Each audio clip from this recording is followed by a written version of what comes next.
Time to talk media, and the man who joins us each and every week on The Informer is Steve Carey, long-time media professional. Good to have you back. It's been a few weeks since the last time we caught up. Mm-hmm. The thing that fascinates me at the moment is it seems to me that with all this new technology that surrounds us, with all these new platforms, all these new services, yet I get a distinct feeling that people have switched off. Yeah, we've developed tin ear. They never listen. Or my father used to say to me, "You're not listening." And I'd say to him, "Dad, I actually hear every word you say, but whether I'm taking it is another thing." Is this the case today? I totally agree. We reached saturation point. I totally agree. I think our ability to take stuff in is fast approaching, optimal. But never has that been more the case than you look at how many people watched the Meghan Markle and Harry interview with Oprah. I mean, nearly 1.4 people on 10 that night watched the whole thing, top to bottom. So there was huge interest in it. But what did they hear? Mm-hmm. What did they take away from it? And then you look at a lot of commentators who, by their own admission, didn't watch it, but are commenting on it. So they're commenting on snippets of it. So I guess what I'm saying is we've never lived in an age where we've had more ability to have information at our fingertips. I want to know anything about from Mesopotamia to the Cuban Missile Crisis. I can be a brainiac, but what do I take in? And don't forget the magnificent pictures we're getting from Mars. And another thing. So give it another year or two, and people will say that was a setup by NASA to help boost their funding, and it never really happened. And that was actually a Marsscape out in the Death Valley somewhere.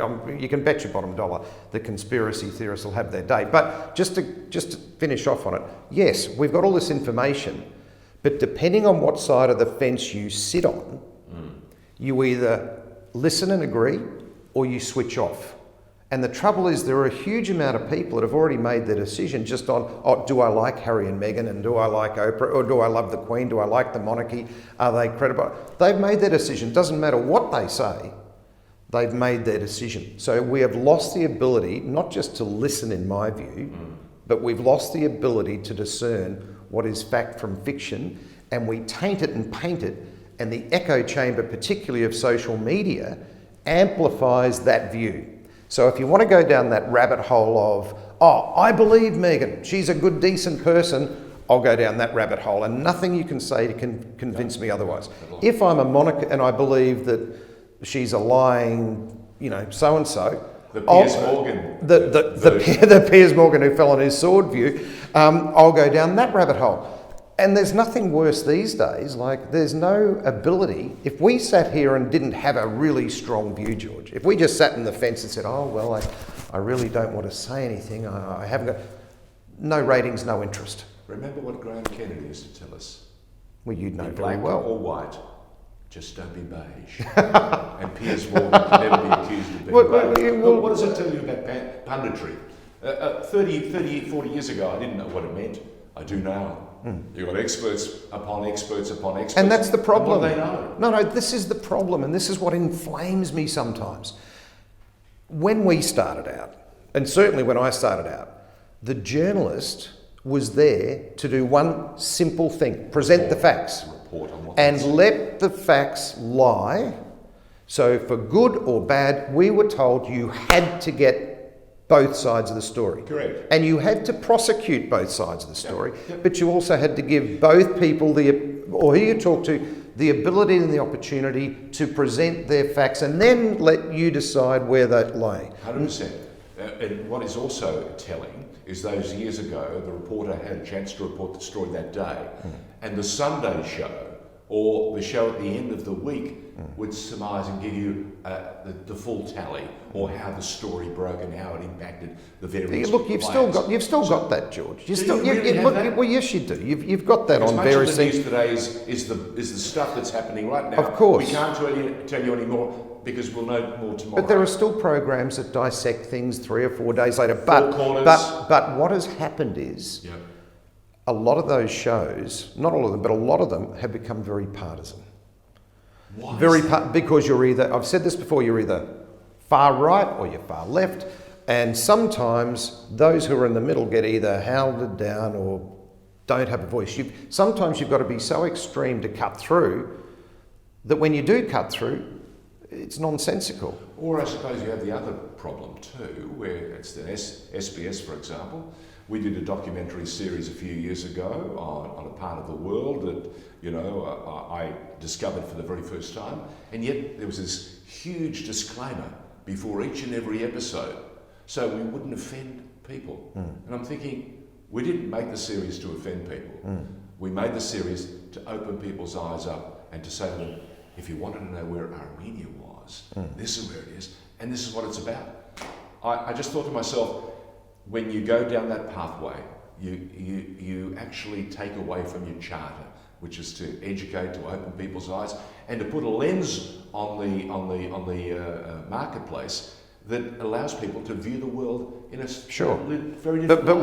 we shouldn't either sit here like old guys and wring our hands and go, oh, it's all terrible.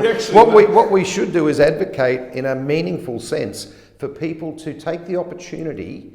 So I would say to this audience, watch what you want to watch, but then every now and again watch something that's going to piss you off. Yeah.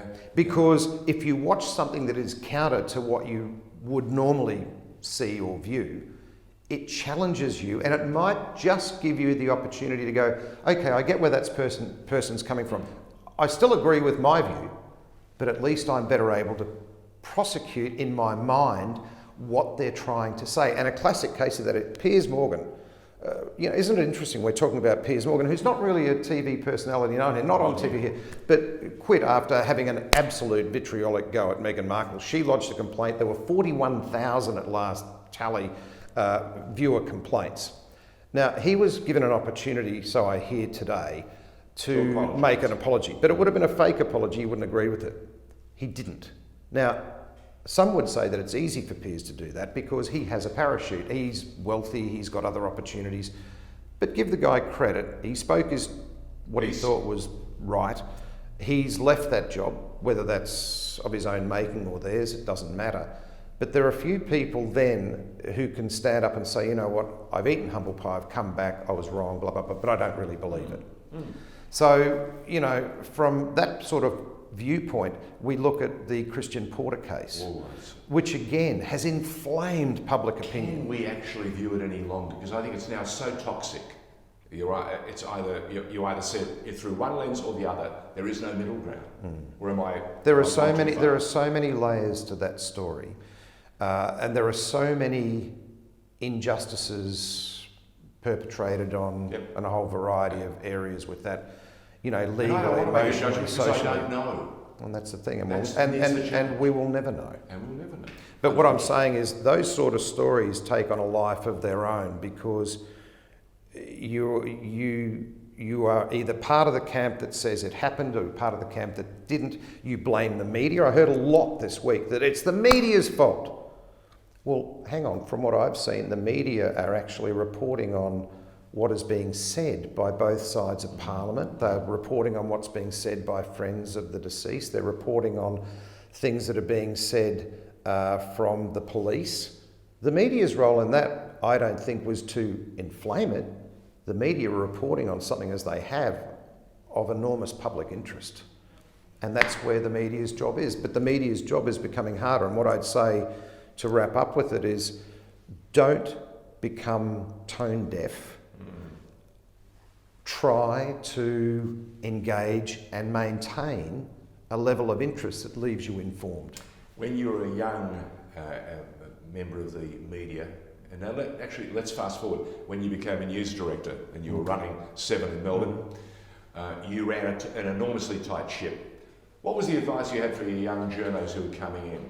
Read the paper, listen to the radio, and watch what's happening around you. Wasn't that the advice? That was the advice, but the advice was also to put your headspace into the people that you're reporting for. It's very easy to become divorced from reality when you're in a job where you're flying here, there and everywhere. But the bottom line is we were serving an audience and we took a view that we would be very local. Our audience was local. Yeah. Right? So we reported on a lot of things that were happening. So I would say you're not going to understand what's happening to your audience sitting in the newsroom. Go out and buy your groceries in the West. Jump on a tram. Ride a train. Go to the beach. do the things that normal people do. Correct. So that you understand them better. Absolutely.